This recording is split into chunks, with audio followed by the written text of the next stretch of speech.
Sorry. And good morning to everybody. So what I'm going to talk about in the next hour is just how to manage the urban runoff by nature-based solutions. And I'm starting from there's some theory at the beginning, and then I will go directly to show some realization examples, and then I will tell some stories about two running projects in which Ridra, my company, is working at the moment, which are Award and CARDIMED, which are two Horizon projects. So we start from the concept. Do you see me? I don't see myself, so I hope you are seeing me somehow. Yes, we can see your screen. Everything is fine. Okay, good. So we are talking about the concept of the sponge cities, which is a concept that has been introduced in China, where they were dealing with huge issues of floodings, mainly due to the climate change already. So they started investing in making infrastructures for dealing with the flooding issues, and the idea is to make cities acting like a sponge, which is meaning that the idea is to block the drop of rain the closest to the point in which it's falling, and to retain that water there the longest time that is possible. We have, just to be clear, we have to talk about different kind of floodings where we can try to work with our infrastructures.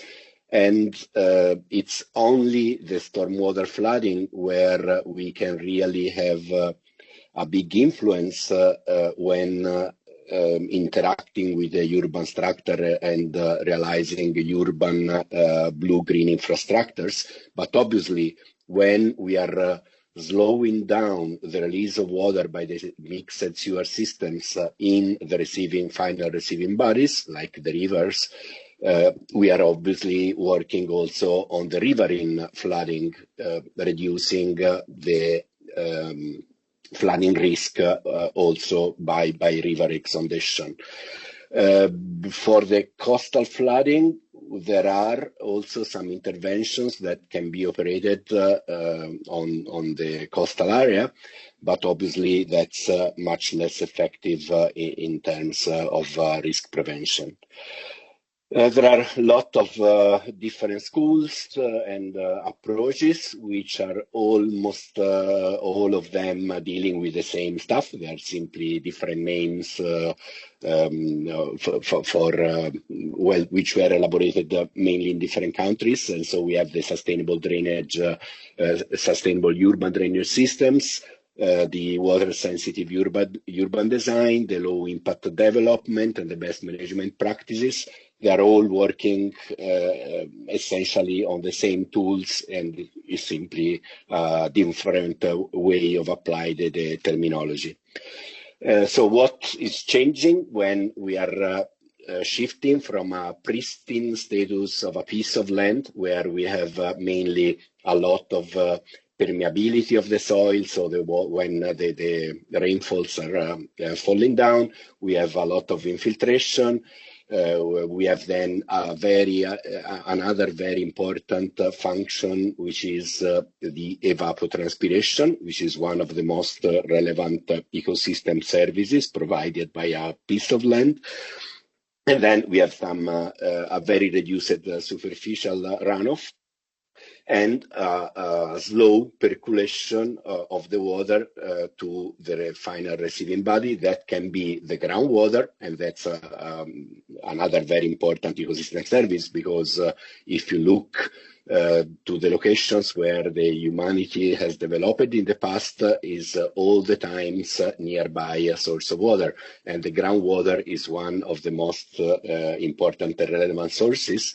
And therefore, we have really to take care about what we are putting inside the groundwater reservoirs, and to have very high volumes of water going there for then being able to reuse it, making use of this natural reservoir without having to invest a lot of money for building external concrete based ones.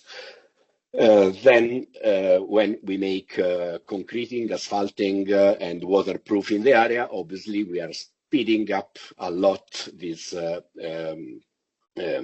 retention time of the water on the piece of land, which is then flowing in big amount in the final receiving body. We are reducing a lot of the infiltration in the groundwater. We are reducing a lot of the evapotranspiration. And so when we are designing blue-green infrastructures, the targets that we have to get in mind are just the recover of these ecosystem services that we got lost by the urbanization.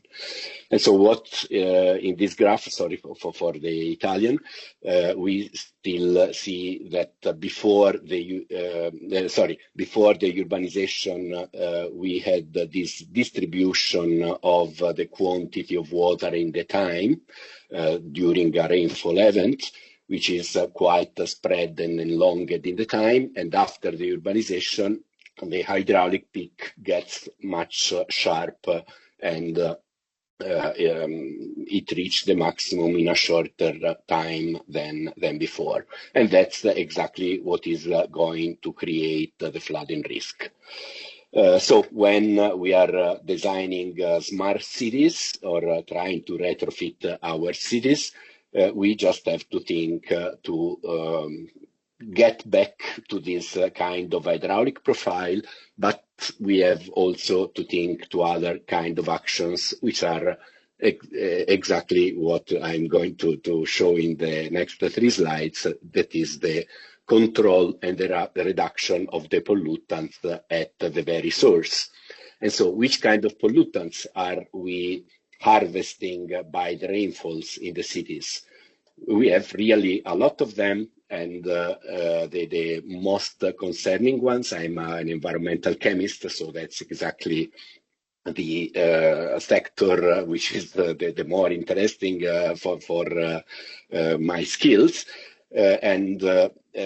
Just think that every time you turn on the engine of your car, due to all the components of the engine are still very cold. And in that precise moment, you are developing, unluckily, a lot of these persistent organics, which are called polycyclic aromatic hydrocarbons. Most of them are carcinogenic. And they are depositing on the asphalt when exactly there are the dry days. And for all the dry days, for consecutive series of dry days, you have a constant accumulation of PAH on the roads and on the parking lots. In the past, due to they were present in the fuel, we were having a lot of heavy metals, but even nowadays, we still have some of them which are present on our roads. Then another big issue is provided by the consumption of the tires, for instance, which are producing a lot of microplastics. So very small particle of plastics. We are talking about micrometers or nanometers, and they are also affecting a lot the life cycle when they are introduced in the environment. We have a lot of emerging pollutants. In this case, we are talking about the drugs and personal care products. We have some nutrients like nitrogen and phosphorus. We have a lot of small particles that we are defining as total suspended solids.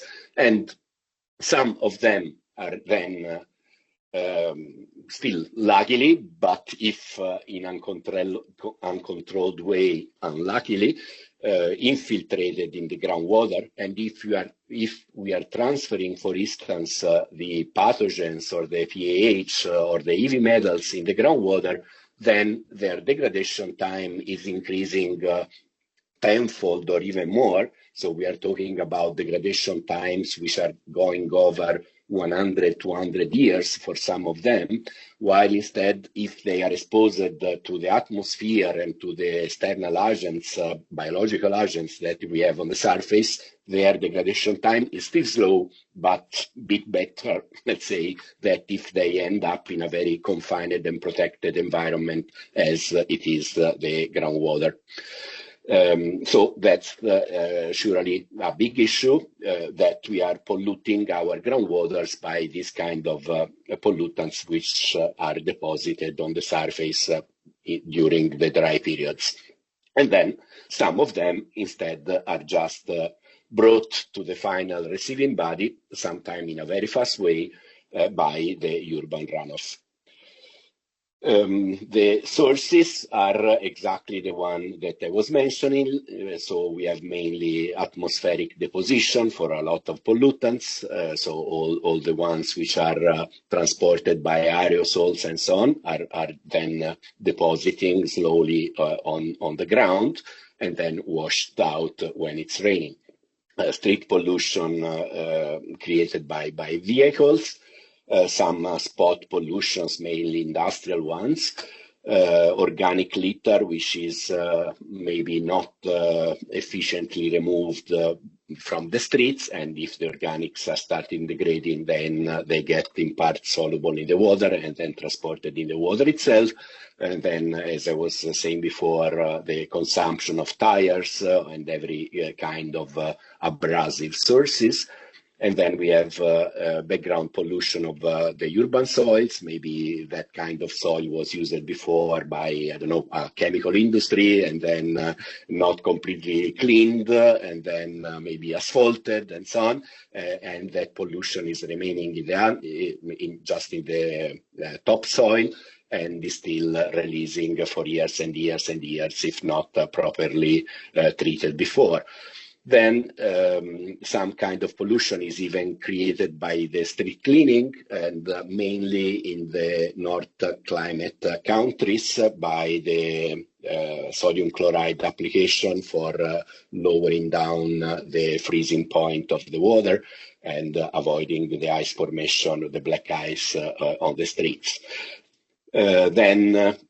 Obviously, kind of pollution is created by the sealing, and so nowadays we are, as we have seen in the former presentation, we are talking about the desealing of some of these areas, and then creation of slopes, and then some moisture patterns which were antecedent to the urbanization. There are measures that can be adopted, and that's on the left you see the current situation. So we just put all the water in most of the cases, even in mixed sewers, without separating the rainwater sewer from the other, which is delivering instead the municipal civil wastewater, and sometimes even mixed with the industrial wastewater. And if we mix them all, we make really a big mistake. So the best thing, if we still think to work with a gray infrastructure, so building sewer, pumping stations, and so on, is to keep them separated. The more we are able to separate the fluxes, and when I'm talking about fluxes, I could even go much deeper, thinking to separate, for instance, at the house levels, the grey water, which is much easier to be treated from the black water, which is instead the more bioresistant in terms of degradation. But for sure, the more we separate the fluxes, the more we are going in terms in the approaches of the circular economy. So we will be able to recover nutrients, water, and other kind of resources. The smart way to design cities instead is exactly to try to make them sponging, and so retaining the water as much as possible, improving their efficiency in evapotranspiration and their efficiency in infiltration. For the evapotranspiration, at the end, that's already a way to clean up the water, because when you are evaporating, you are simply transferring from the liquid to the gaseous phase a single molecule of water. And so when it's going in the air, it's pure. For instead the infiltration, we really have to take care a lot to make this kind of managed aquifer recharge, MAR, that is a kind of recharge of the groundwater in a very controlled way, which is meaning that we have to try to send there clean water and not polluted water, especially with if containing persistent pollutants that could remain there for centuries. For making this kind of green city, there are nowadays a lot of efforts by all the big organizations in the planet. So the UN, the European Union, the UNCP, and so on, that are all publishing very nice manuals, books, and so on, about how to make use of nature-based solutions, which are solutions inspired and supported by nature. So substantially, we are trying to engineer in order to be able to make use of models for understanding which kind of effect they are going to create for making exactly for restoring this kind of ecosystem services that we were talking about. And so it's just a shift from the hard engineering, so the use of concrete and rigid structures, which are not flexible at all. So one of the main issues, for instance, related to design of sewer systems, is that you really have to be good in understanding how your urban settlement will develop in the next decades. And sometimes who is making this design is making a forecast for a period of 20, 30 years. But a period of 20, 30 years is not enough for paying back the investment if at the end of this period you will have to make them new again, or to make restoration of them, because this kind of cost could be really, really high. For instance, in Germany, they made some studies about the restoration of all their sewer systems that have built mainly after the Second World War, so like more than 50 years ago. And even more, 70 years ago. And nowadays, they should make use of all the gold reserve of their national bank in order to be able to restore all their sewer systems. And therefore, really, when the urban planners and the municipalities have to decide how to better spend their money, they should, in my opinion, think to more flexible structures, the less rigid as possible. And so the use of concrete is not really the nicest way to go, because otherwise you will have to deal with something which is then creating issues. For instance, if the sewers are undersized after a period of 30 years, all the combined sewer overflows will discharge even during the dry days, and they will provide a diffuse kind of pollution that will never give the chance to the receiving bodies, the river, the lakes, or the sea, to get good quality, a good status in terms of their environmental quality. And so, what are the points in which the shift from the hard engineering should go towards the soft engineering, where we are making use of nature for making exactly the same kind of functions? The topics are exactly the ones which are listed here, which are the atmospheric regulation, the climate regulation, the water quality regulation, and the water quantity, which is meaning the provision of alternative water sources or resources. And then control of erosion and the retention of sediments. The sediments are transporting over them absorbed lot of these persistent organics, for instance, the soil formation, the cycling of nutrients, the treatment of stormwater, and then we are talking about biodiversity, and one of the most affected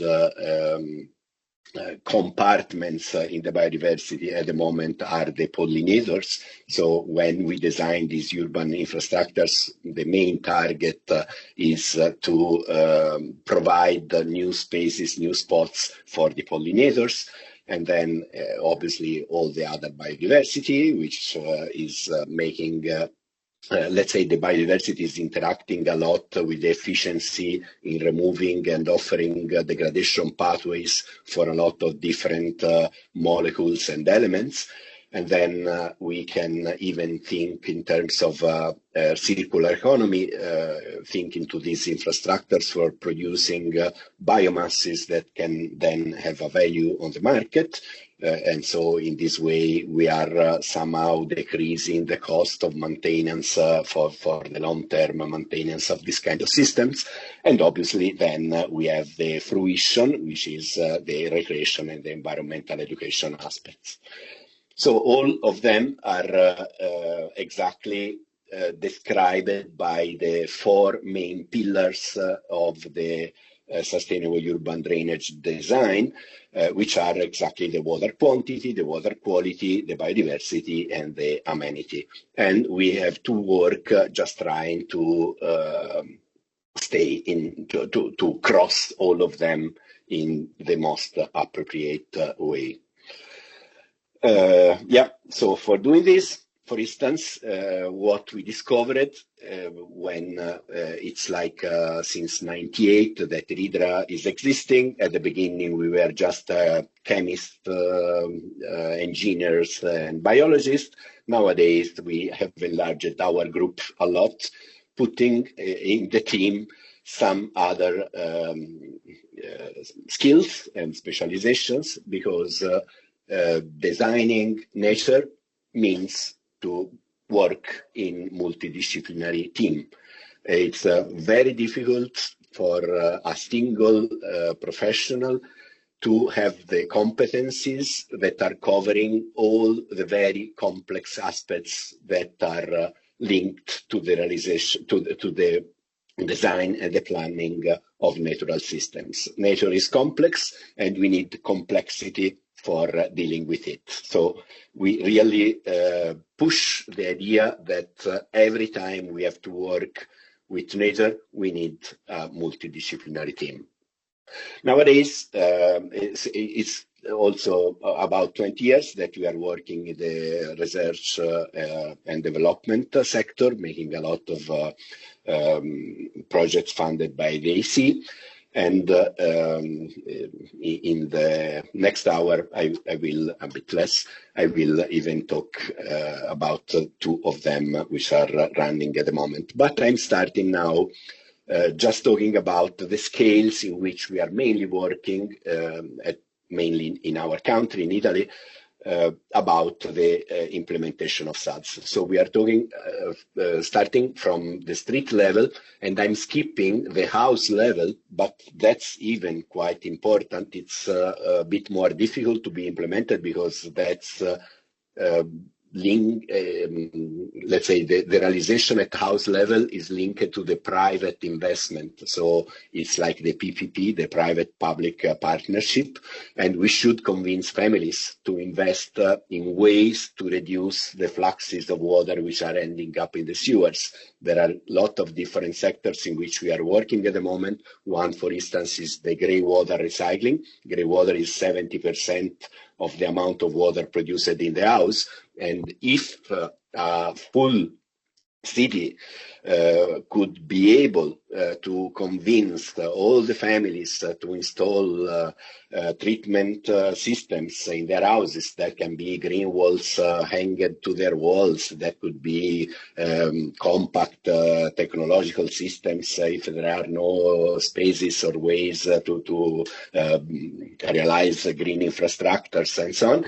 But if all the city could do that, if all the families in a city could do that, we should get the day after the 70% of the water less in the sewer system, which is meaning much less water to be treated at the end of the pipe wastewater treatment plant, and big of saving in this kind of terms. In the same way, if all the houses having a garden could realize their rain garden for infiltrating the water on the spot, that could reduce a lot the amount of water which is ending up in the rainwater sewer.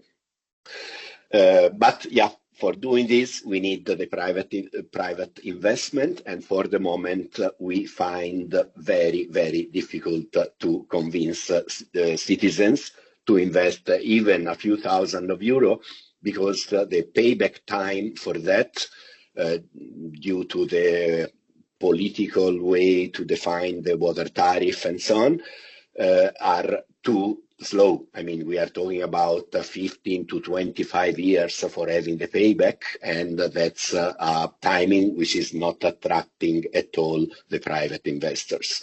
And so, or we will pass through some public subsidized phases, as it happened for the photovoltaic, for instance, in order to develop then a market and decrease a lot this payback time, or otherwise this kind of scale of implementation of the SADs will never work in cities.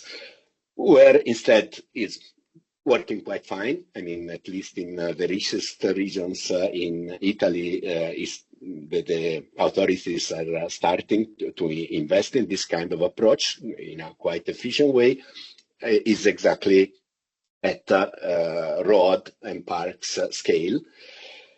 So we are acting here on these linear structures where linear, if we are talking about roads, for the parking lots and the parks, obviously we are talking about other kind of geometries. And for instance, in the metropolitan now sponge city of Milan, because Milan decided to fully adopt the sponge city approach, for having this kind of funds, which were the recovery funds after the COVID period, they launched tenders for realizing 90 interventions divided in four different lots. All the participants to the tenders could win only one of the four, and Irida got just one of them. And so we designed 26 interventions. Most of them are mapped now in this Google map, and now I'm showing you some pre-intervention pictures, like in this case, and post-intervention. So that was just a peripheric road, and so here we just had to create green and to make a sort of destilling, a very efficient way for then improving both the evaporation, but mainly the evapotranspiration. For the infiltration, what we try to do in our design is to make use of good sorbents in order to block and retain the most harmful molecules on the topsoil and give them chances to be degraded over there instead of being infiltrated in the groundwater. That's an intervention instead of in a parking lot. Yeah, and when you have to deal with the parking lots, what the clients, the municipalities are asking you is obviously not to reduce the number of spaces for the cars, and so you have to invent ways to distill, but still to keep the capacity of a parking lot exactly at the same capacity of the pristine situation. And you can act by central bioretention trenches, like in this case, where you have to improve the biodiversity as much as possible in order to provide the maximum number of degradation pathways for the pollutants that you are inserting in this kind of system. It's called bioretention because it's an active biological system, which is then retaining the water as much as possible. But we have to think to it as a biological reactor where we have a lot of chemical processes going on, transforming molecules and elements in something less harmful than in their original speciation. Another intervention is this one, still a parking lot of a commercial spot. And you see the intervention, which is just the ceiling and use, as we have seen in the former presentation, of permeable covers. So the water is able to infiltrate here in a very efficient way. And instead of having all the cars parked in a perpendicular way, we have found this way in order to create these infiltration spaces where the water can flow and then be infiltrated in the groundwater directly on the spot. Another intervention, still near Monza, Brianza, so we are left of Milan, on the left side of Milan. It's nearby where Berlusconi was living, and that's the transformation of the parking lot. So you see here it's all concreted, and here we have these infiltration areas where we are putting some essences. We are making use of some aquatic plants, even though it's not all the time so indicated to make use of plants which are used to live in a water-saturated environment, because here we have to deal with long drought periods, especially in Mediterranean countries like Italy. And so in a kind of design where we are simply making infiltration, so the permanence of the water inside the system is only related to the capacity of the filling material that you are using in your trenches to retain the water as long as possible. But then when it will be dry, it will be dry. And so we have to make use of plants which are able to survive to the two different scenarios, the one in which you get a lot of water for a few days and then long periods of absence of water at all.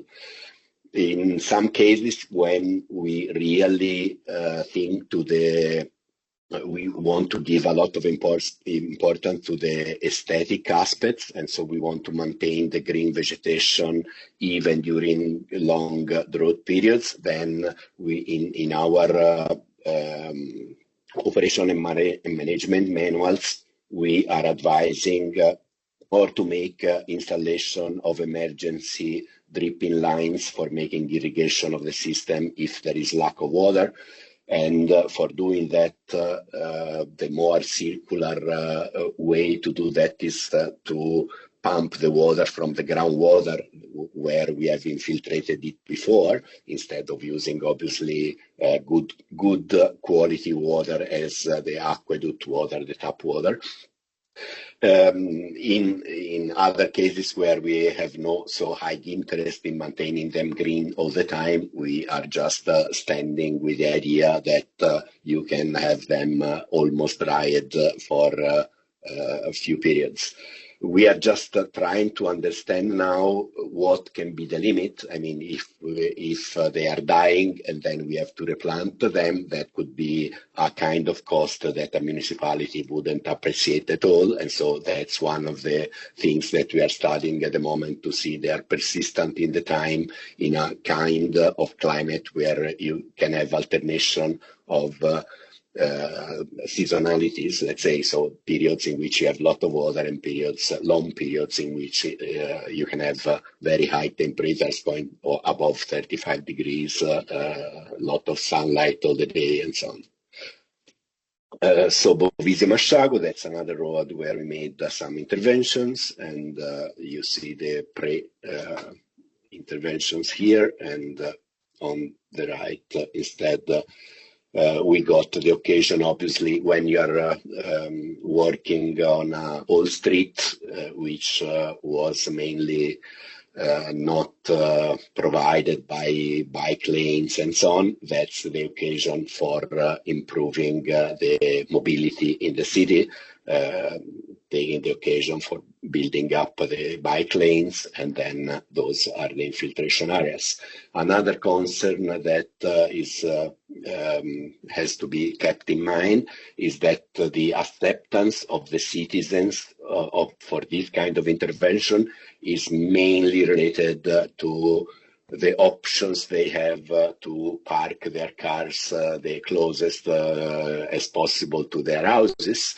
And so when you are designing these systems, is all the time good to keep in mind that the spots for parking the cars that were available before the intervention should be maintained almost in the same number, or even increased in the new configuration, maybe just stealing some space to the lanes themselves, so making them a bit narrower. If that's not creating then, I don't know, traffic jams. So still working in the streets, one possible location for not stealing space to the other functions of the road can be to work exactly where the street lighting is located, normally in the center of the street, and we can just try to interact with this kind of space for installing our infiltration units. And you see here that's just before, exactly after the plantation of the vegetal essences, and that's 1 year after. Obviously, we are, as suggested before in the super nice presentation that we have seen before, we are planting trees because in these streets they were even suffering. I mean, all these streets have been selected, the 90 sites that have been selected by the Milan metropolitan city, were exactly the ones where the weaknesses were at the highest level, like, for instance, heat islands and so on. And so every time we have been asked to try to work even for the heat peak reductions. And so obviously we are planting trees as crazy for trying to interact with this effect as much as possible. And yeah, that's exactly the installation in Bovisio 1 year after. You see that the biodiversity is increasing a lot, and even the aesthetic aspects are getting better and better. We are making use also of the pedestrian lanes. It's not a big matter for the pedestrians to not pass over this kind of installation, just destroying the plants. And that's a kind of space that we can easily recover without interacting with the width of the street itself. And then in every angle, so in the crossroads, you can use the angles for creating these small infiltration spots. What you have here, you see this grid, is that the water can go even in the sewer system, if not infiltrated directly in the groundwater. So another way is to still send the water to the sewer, to the rainwater sewer. But for doing that, we are using throttles, which are small pipes, and the diameter is calculated in a way to have the release of the water accumulated in this trench, which can be quite deep. And obviously in between the filling material, the gravel that you are using, the sand, the biochar and so on, you have void spaces, and all these void spaces put together are making an accumulation volume. And so what we are calculating is how much water in an appropriate return time of the rain event, which is meaning we are trying to make them even with very high return times, like 50 years or 100 years of frequency for that kind of intensity of rain event. And then the throttle is just trying to release that water to the sewer in a much longer time than usual. So we don't want to have a fast flush of the water in the sewer, then reaching the receiving water body in few minutes, but we want to have this release of the water in the sewer, let's say in 1 day or 2 days, 48 hours is our main target when we are able to do that. And in this way, we are exactly working on the hydraulic aspects to the flooding risk reduction. Another nice location where, and we really have a lot of them nowadays in Europe and in Italy also, are the roundabouts, which are normally just used for aesthetical meanings. And they are built normally like small hills over the level of the street in order to prevent cars to fall inside and so on. But they could be designed as solenoids, for instance, or they can simply be surrounded, as in this case, by infiltration trenches, which are then getting the water from the street and also from the percolation, from the superficial runoff of the roundabout itself. And so this roundabout is then limiting, as I was saying before, the input of water in the sewer system, or infiltrating the water in the groundwater if there are safe conditions for doing that. Here we are in Brescia, so right side of Milan instead. And that's the post-intervention, and you see here this linear bioretention trench, which is going along the road.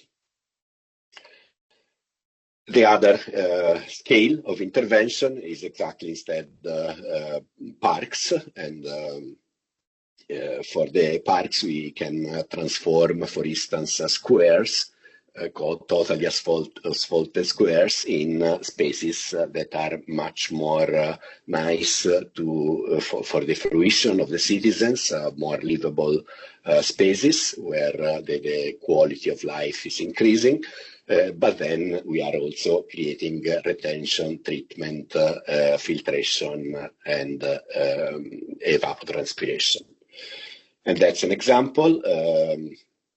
That's a square which was totally, well, not totally, but for big part waterproofed, asphalted before. And we decided to make the ceiling of it.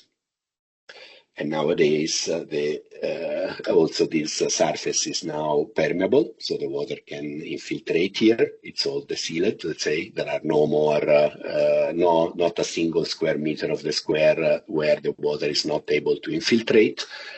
And the cities, all this design has been done with a kind of procedure which is called co-design. So we have made meetings with the main stakeholders, including association of citizens and so on, for understanding their needs, their wishes, and so on. And we tried to keep the interest of all the different kind of stakeholders present in the design approach.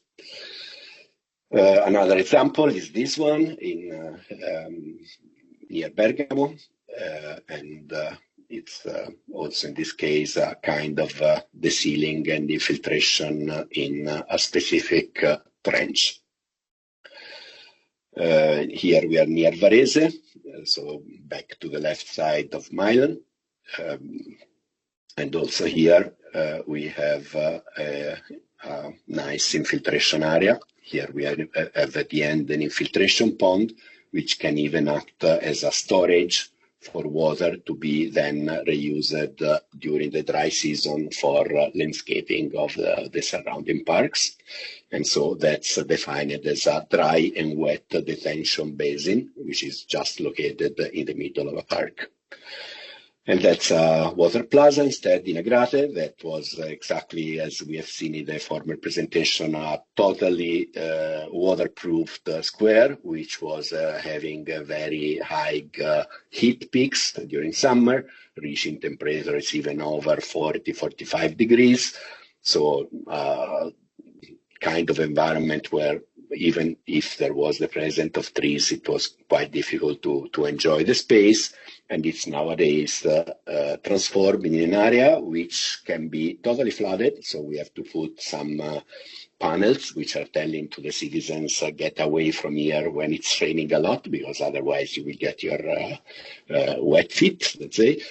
And that's the concept of creating these water plazas where you are transforming a kind of environment in an accumulation point for the water, avoiding then to flood the streets which are in the surrounding, putting all the water there, and obviously you are greening it as much as possible for making the environment more prone to fruition during the different periods and events.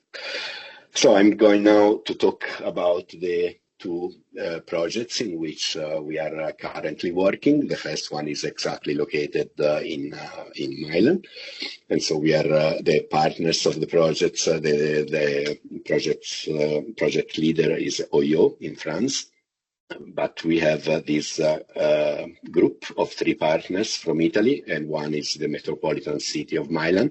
The other is the main water utility in Milan, which is called CAP Holding, and then it's us, which are creating, we are the demo leader of this system. And what we are doing here, so we are, that's where we are located. So that's the Milan city, and that's the metropolitan area. So it's covering 133 municipalities. Working with this kind of partners in a project is surely giving a lot of chances of replicability and impact on a largest territory. We are studying only two of the systems that we have realized there in deep, but the idea is that all the data and all the experiences that we are getting there can be replicated at a very large scale in all the municipalities which are offering, which are part of the metropolitan city,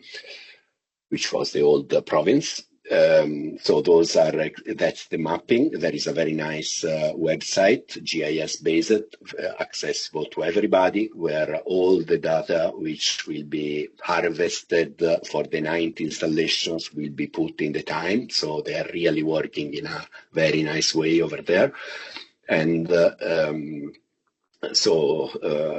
about all these 90 sites, we have made a screening procedure for understanding which were the most representative for us for getting data then usable for replication and for getting nice design indications for future plannings. And so after all this screening, at the end, we have selected two, where our main aim is to understand how we can consider the SADs, so the drainage systems, the bioretention cells, as a possible source for alternative water resources. So we want to make infiltration mainly, and so we have retention and detention of the water in our systems, and the idea is to make managed aquifer recharge with them. And obviously, we want to understand exactly which kind of impacts we are creating doing this, and then this water is pumped out as it is already in an indirect reuse and unplanned reuse way for making irrigation. There are a lot of orchards, for instance, of private citizens which have their own manhole and their own well there, where they're extracting the water from the groundwater. And at the moment, it's a completely uncontrolled process. And the idea is to make it more known and well controlled in order to have a safe food production when we are exactly making use of the groundwater for producing vegetables. So obviously, the two main sectors that we are aiming to are the flooding risk reduction and good control of the water quality, avoiding any kind of pollution created by the usage of this runoff, urban runoff, as an alternative water resource. And so the main things we are studying are exactly how much water each of the studied units is receiving during a year. And so we are trying to make statistics about how many cubic meters we are really dealing with. And as a key performance indicator, we have this one, which is to be able to collect about 5,600 cubic meter in a year. And then we are trying to understand how we are dealing with the water quality. And for doing that, we are using a proxy, which is the sampling of the rainfall done by automatic samplers mainly for checking the pollutants content in the inlet water to our system. And then instead of getting the water just at the very end of our infiltration unit, which is not an easy thing at all when you have these stochastic events and you have to take samples at the bottom of a structure which is like 2-3 meters deep and in the ground. And so, yeah, you can do that with piezometers, but our final decision is instead to get directly the final effect monitored, and so we are monitoring the groundwater as before the intervention, and then the groundwater after the intervention, in order to see which kind of pollutants are going to be transferred there, knowing the rainfall content, and then the impact that the rainfall is creating directly in the below reservoir of groundwater. And then we are even making some citizen science actions, which are mainly aimed to inform the citizens about the main advantages which are created by this kind of installations. So it's not so much for creating databases about, for instance, temperatures map in the areas where we are making the installation, but it's more to send around group of citizens which are having in their hands one of these thermo cameras, for instance, and look directly for increasing their knowledge of these side benefits, and just measuring themselves how these green infrastructures are reducing the heat peaks mainly in the heat islands, or where this phenomena is more evident.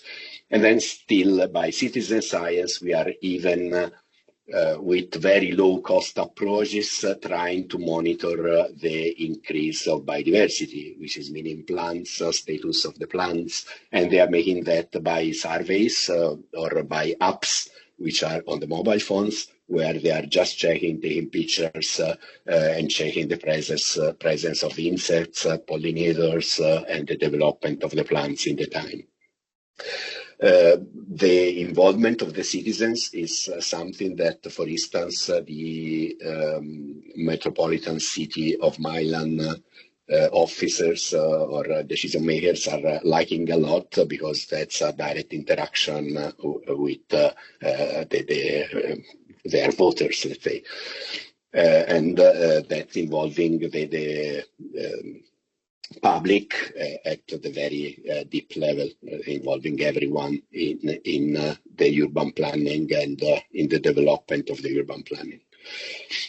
And then obviously all the data that we are collecting here will be used for feeding models, and mainly the models that are more solid are the hydraulic ones, and so mainly we will model how the large-scale implementation of this kind of infrastructures could improve the flooding risk for the whole city. So going in detail, that's exactly the first of the two systems that we are working on, studying them in deep. That's Solaro. Those are two bioretention cells. That's one, and that's the second one. It's a small parking lot nearby the main street. There is here a stadium, so a lot of users which are going every day are parking their cars here. What we have installed in collaboration with the University of Milan is a soil moisture sensor. It's a sensor which is measuring the humidity, and it's able to monitor the passage of the water. And it's a real-time sensor, so just connecting to our website, we are looking every minute what is happening in the system. And every time it's raining, we see the water entering from the topsoil and going down slowly, and we can understand for how long the water will stay inside the system, and how it is the retention and detention capacity of the water inside the bioretention unit. And then obviously we are measuring the total quantity of water by a rain gauge. So for doing this, we are collaborating with the University of Milan, which was already having this sensor in function even 2 years before then the start of the project. So we are really a long series of data which are now available, and those are data which are very, very useful for implementing the hydraulic models. Then in Solaro instead, and that's exactly what we see on the website when we connect to the sensor. So we have all the profiles which are describing exactly how a rain event is taking place in the time. In Paderno Dugnano, instead we have 9 3-box filters, 1 bioswale, 1 dry detention basin, and 4 soakways. What we are monitoring here are the amenity in terms of temperature and heat wave, and the biodiversity with the citizen science. That has been presented to some events that we are organizing, which are called the Water Fora. Those are still part of our project activities. And those are exactly the ways in which we are able to involve the citizens in the monitoring and the activities of the project itself. And so when we are making this water fora, we are using the same the usual online tools as Mentimeter, for instance, asking to the citizens what made you more curious, for instance, about this meeting, and they are putting their ideas over here. And in the last one, we had about 120 participants, mainly students, technicians, some in Solaro, some of the guys which were the users of the sports center, and some environmental organization. And we are getting very good involvement, I would say, both from the population side, but even from all the public authorities, which are mainly our main target, because those are the ones able to make replication of the systems at a larger scale.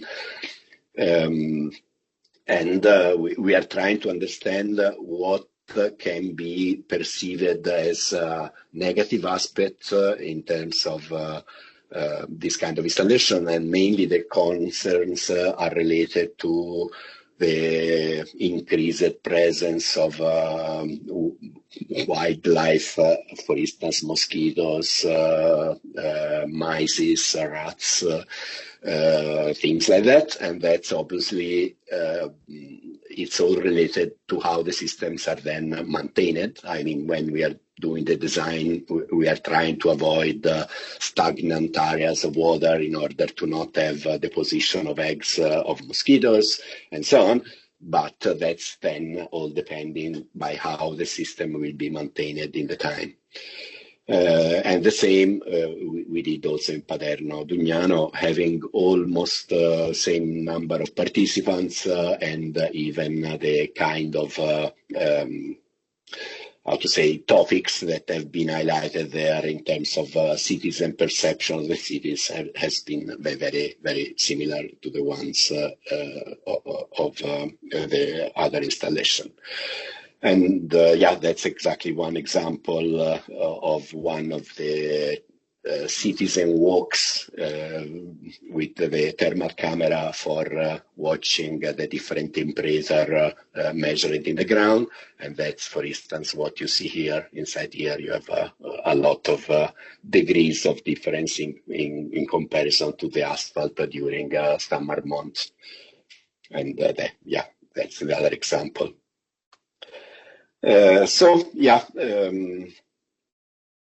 What we try to do with the biodiversity is also compare list of expected species. We advise them to use an existing app where you can just create your special project. Let's say it's called iNaturalist. It's a free app which is available for every mobile phone. And so they are using that one for recognizing the insects, but they are all going in a folder, let's say, a specified sector of the app where you find all the results which are related to this project itself. And it's so free, so it's quite good. We didn't have to invest in creating a specialized app for doing this. And then, as I was announcing before, the idea is to make modeling in terms of water balance for putting all this information on the GIS system created by the metropolitan city of Milan together with the CAP holding, so the water utility. Where everything like the phreatic aquifer well, the hydrodynamics of the groundwater and so on is already very well studied by a lot of piezometers and so on. So we really now have a very good idea about how the groundwater is moving from one area to the other.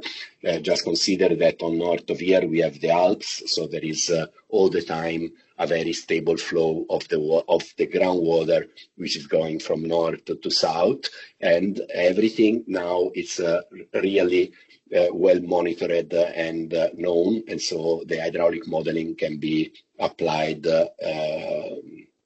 at large scale with a very high precision, and then that's one of the most relevant effects. And so, for instance, here you have the ISOs of the groundwater level in all the province of Milan, and we know exactly the level of the groundwater, and we can forecast how it's changing depending by the inputs, which are obviously the rain events. Yeah, so everything is then mapped on the GIS, and that's exactly the kind of work that the hydraulic engineers are doing at the moment. Instead, with the cup holding, that has very nice labs where they're able to monitor the organics, the micropollutants.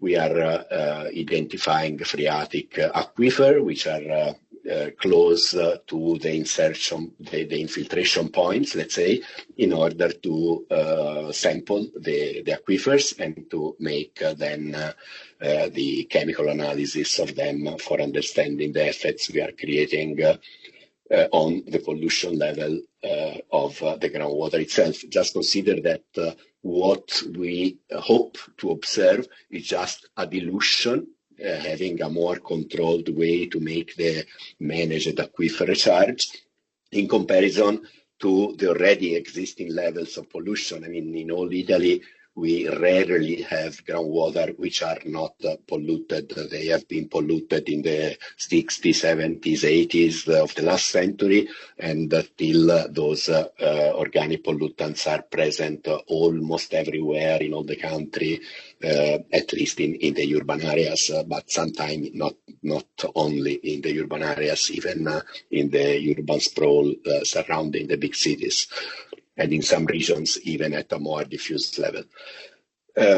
So the kind of analysis that we are going to do are exactly metals, ions, both positive and negative ones, and then the halogenated solvents. Those are exactly one of the most common compounds present in the Italian groundwaters, in the European ones also. And then the aromatic solvents, and then all the micropollutants like the more persistent ones, polycyclic aromatic hydrocarbons, terpenes, and so on. And then we are also making some microbiological analysis, even though for the first results that we have got, there are not so much relevant concerns related to the microbiology, because the soil, luckily, is still a good reactor, which is filtering and retaining on the topsoil a lot of this kind of biological pollutants. Then shifting to, and in a very fast way, because I'm going to end up my time also. I've last 15 minutes, and I'm just showing you the other projects in which we are involved. That's a huge project called CARDIMED. The coordinator of the project is the National Technical University of Athens, Professor Simos Malamis, and it's a 21 million budget project with 51 partners, so a big issue for the coordinator to coordinate us all. In Italy, we have two case studies. There is the group of Francesco Fatone from the University of Ancona, which is working in Sardinia, together with Attilio Toscano from the University of Bologna.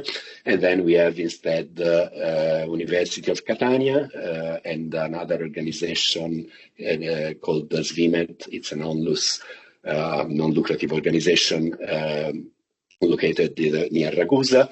And then us, which are the demo leaders, which are working in Sicily, in the city of Catania. And what we are doing there is to create a bioretention cell, a big rain garden, just in the middle of one of the main roads, very trafficked during the day. A lot of vehicles are passing from there. You see it here. It's there. Here it's where we are making our intervention. Why we are selecting this area, which is called Tondo Gioeni, just because going down from here, there is one of the main, it's the main commercial road, let's say, of Catania, where all the big brands have their shops, which is getting flooded. It's really becoming like a river. 2-3 times per year. So all the shops here have some mobile devices in order to prevent the water to enter inside and so on. And it's really a big issue. They are getting a lot of damages. And so the idea is to start giving some examples about what they could do on a larger scale in order to prevent these events in the following years. It's really a big issue what they are getting there. And that's generated by very old intervention they did, which was to cover a river which was passing from here, which is just below the street, and obviously the river is finding again his spaces years later when the rain event patterns changed as they are changing now with more drastic and intense events. And so that's the Tondo Joeni, a picture got from Google Earth. That's how it's appearing at the moment. It's semi-permeable, let's say, not totally waterproofed, not a big biodiversity, couple of trees, not so much. And so we have made all the hydraulic studies, modeling, and so on in order to understand how much water we are getting there. And we started making the surveys and the planning. The hydraulic models were telling us that the flooding risk was super high in the area. That's exactly where the Tondo Joeni is. And you see that these blue areas is where you get too much water, even with a return time of few years. I mean, a return time of the rain event of 2 years is something very common. But this forecast of the flooding is with return times of 50 years. And, well, we try to control the water quantity as first thing. And so we start from some interventions, as I was describing before, in the corner, and then by an infiltration area here and here. The idea is, we have to get a lot of water in a short time, so we had to create this kind of interception grids just located in the middle of the street. That's exactly the street coming from uphill. So here it's exactly where the stream is starting to form, and then it's going to the Tondo Joeni and then going down to Vietnam. And we are able to intercept from 100 to 300 liters per second by this kind of installation. And you see here the first interception, and then another interception grid, and then it's going to the Tondo, where we have 1,500 square meters of bioretention cell. So that's quite a large rain garden, let's say. Which has also some infiltration shafts. The idea is then to infiltrate most of this water directly in the groundwater, which is even quite far because we are top hill. So there is still a lot of soil for making bioretention of pollutants and so on, avoiding them to reach the ground. But also the filling material we are using is containing absorption material for retaining the micropollutants just over there. And obviously we are choosing granulometries which are able to retain, for instance, all the microplastics. So it's a way to control the pollution, just keeping it in a spot, which is meaning we are not able to degrade the microplastics, but we know that are accumulating there. So instead of going at the end in the sea, we are retaining them on filters that after a lot of years will have to be treated and cleaned most probably, or they will know that over there are a lot of microplastic staying there for decades. We are, as I was saying, working on the biodegradation and the phytoremediation. So the biodegradation means that in the filling material, we will have the development of biofilms, creating some kind of engineered environments like wetlands, treatment wetlands, where you have the interaction of the biological species, the microbia, with the pollutants, having then direct degradation of them by biological action, and then some extraction by plants. For instance, some plants are able to extract metals, and then you can harvest their external part and burn them, and then in their ashes you will find the metals, the heavy metals that you have recovered. And then the other processes which are taking place as secondary treatment are filtration, absorption, and precipitation of some salts, while instead in the first swale you have just sedimentation and separation that can be considered as primary treatment with a common terminology of the water pollution devices. Then, there is the amenity. And so for the amenity, as I was showing before, in our team now we have a lot of landscaping architects, and the landscaping architects started studying the concept of the area. In Catania, we have the Etna volcano. And so the idea was to mix the concept of, very often they have these falls of ashes from the volcano, which are black ashes, which are covering all the streets in the city. So it's very common to see in Catania all the sidewalks, all the green parks, which are covered by these black ashes scent diffused by the volcano. And so the idea was to consider these kind of elements like the fire, the ashes, the water, all together for making the concept, the architectural concept of the design.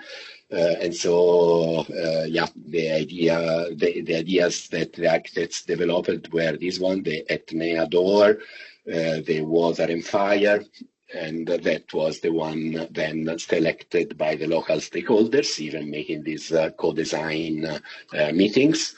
We had a couple of events last summer with them. And at the end, the design concept that has been selected is the one which is more improving the biodiversity, increasing a lot the vegetation and the different vegetation to be put there. Obviously, considering that we are in Sicily, so very hot summers, very high temperatures, long drought periods, even too much. I mean, they really have the need to find alternative water sources over there. And the aesthetic concept has been, at the end, the one where we are mixing the black colors of the ashes with the white color of the gravel. That is a functional element for us for improving the biofilm formation inside the reactors. Those are all the essences that we have put there, and that's exactly how it looks now and how it will look, because that's a rendering after the realization, which will take place in the next month. So the work should be ended end of September, November, maybe. Knowing my guys, probably it will be end of the year, but which kind of effect are creating just with this kind of installation? Almost nothing. I mean, that's exactly the flow from 100 to 300 liters per second. And we see that we are just covering a bit with a return time of 2 years. But if we have a return time of 10 years or 50 years or 200 years, our installation will do exactly nothing. And so what we are trying to explain to the local press, which is advertising a lot our project and our job, is that that will not save Vietnam from flooding, but it will be a very good I mean, it will do that just for the events with a return time of 2 years, but for all the others not. And so due to the climate change is instead going toward having more frequent events that were for before the 10 years return time. Now they're getting much more frequent, but the flows are much higher. then they will need to invest much more. But that's exactly the aim of the European projects, to demonstrate that something is working, for then having the public authorities and investors deciding to invest more in this kind of approach for the future. And that's what we hope it will happen there in the next years. And with this, I have concluded. I hope to be perfectly in time. Yes, I am.